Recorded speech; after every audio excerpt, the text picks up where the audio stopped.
Well, a very poor impression of 007. I'm just very excited for the latest James Bond film, No Time to Die, out in Singapore cinemas today. Journalist Jan Lee here with her review. So hi Jan, it's Daniel Craig's fifth and final time as 007. Is the movie a fitting finale for the Craig era?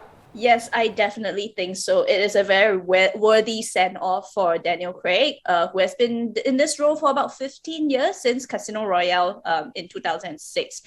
So I think what's special about the Craig era is that his stories are very linked. So over the five films, there really is an emotional journey for him, and the events of the five films really tie together quite well in this final movie. And I think he gets a lot to do. You know, he's sexy, he's funny, he's also like angry and grieving, and there's a lot of emotional depth for him to mine in this movie. And he gets all the chance to be the James Bond that people know and love, ordering a vodka martini, doing all these impressive action sequences. But also it focuses a lot on his personal growth and his own journey and his own feelings and thoughts. Yeah, I think that's what makes it such a great send-off for him.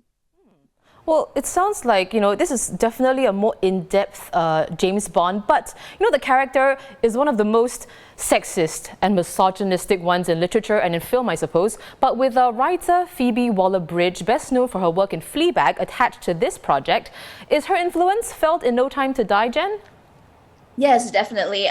Phoebe Waller-Bridge is one of my favorite TV writers ever, and she created Fleabag, which is one of my favorite shows ever. And I definitely feel like there's a lot more levity in the script. She was brought in, if I'm not wrong, by Craig to polish the script, add, bits of humor in it and make the women a bit more compelling. And I think it's definitely still James Bond's film. It's so focused on Craig's character, but I feel like the women do have a little bit more agency in them, and there's very like British, very dry humor in it that I think earned some laughs when I was in the theater, and I was in like a critics viewing, which is usually very very quiet because critics are jaded people. But anyway, I thought it was quite good, and I particularly liked Anna de Armas's arc in it. She has like a brief appearance. She doesn't have like a very long she doesn't have a lot of time in the movie, but in the time that she appears, she's so charming,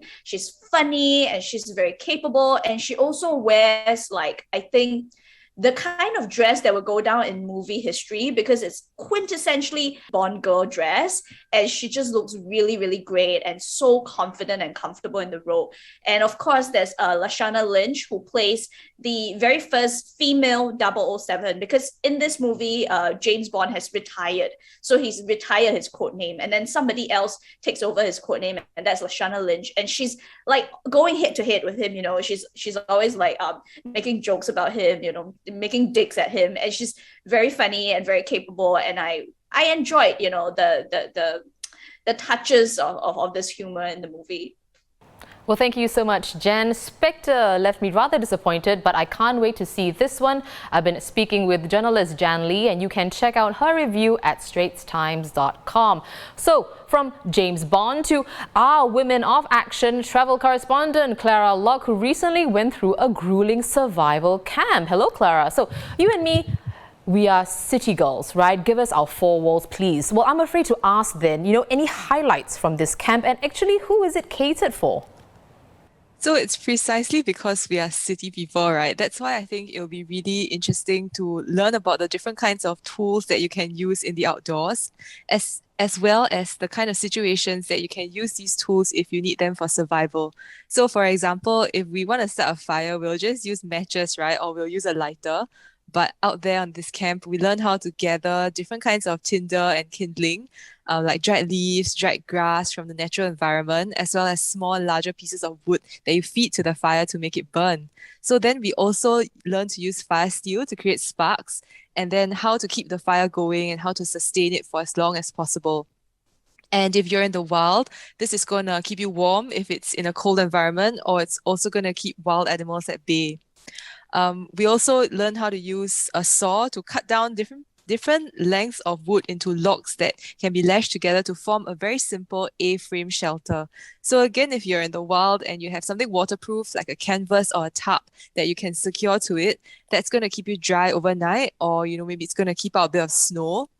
And at camp, you have the option of sleeping in the shelter that you made yourself.